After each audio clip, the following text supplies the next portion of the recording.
Usai menerima informasi pelaku pencurian sawit akan keluar membawa 1,3 ton TBS menggunakan mobil dari area perkebunan di Desa Arakan, Pendopo 4 Lawang, warga bersama petugas keamanan dan Satbrimopolda Sumsel melakukan penghadangan. Saat mobil pelaku mencoba kabur, Brimob melepaskan tembakan peringatan ke udara. Aksi pencurian sawit di perkebunan plasma maupun kebun perusahaan telah lama meresahkan. Pencurian yang kerap terjadi itu menyebabkan kerugian dan membuat warga memperketat pengawasan. Pelaku MJ kemudian dibawa ke Unit 3, Subdit 3 Jatan Rasdit Reskrimum Polda Sumatera Selatan bersama barang bukti termasuk satu mobil berisi 1,3 ton sawit.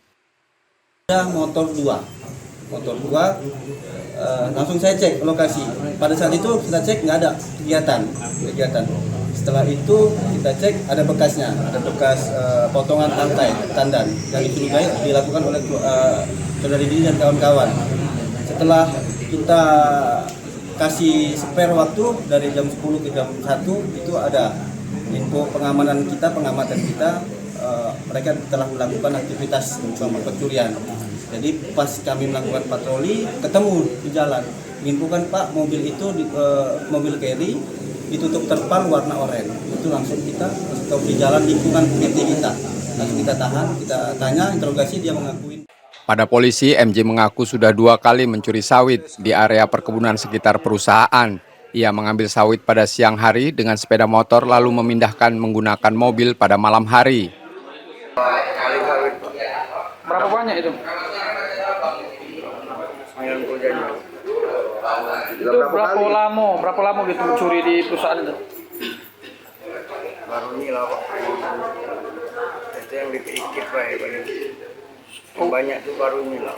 Yang banyak baru ini, tapi dikit-dikit, udah lama, dari tahun berapa? 2 kali. Rame atau sendirian waktu mencuri itu? Rame-rame? Yang banyak ini rame-rame.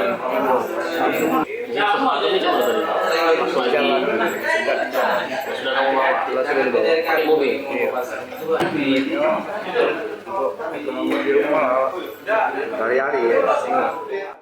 Karena perbuatannya, pria yang bekerja serabutan itu terancam hukuman 7 tahun penjara. Sementara warga di sekitar perkebunan kini kompak melakukan patroli bersama untuk mencegah pencurian sawit yang terus merugikan mereka. Reski Oktora, Muklas Diferensial, Kompas TV, Palembang, Sumatera Selatan.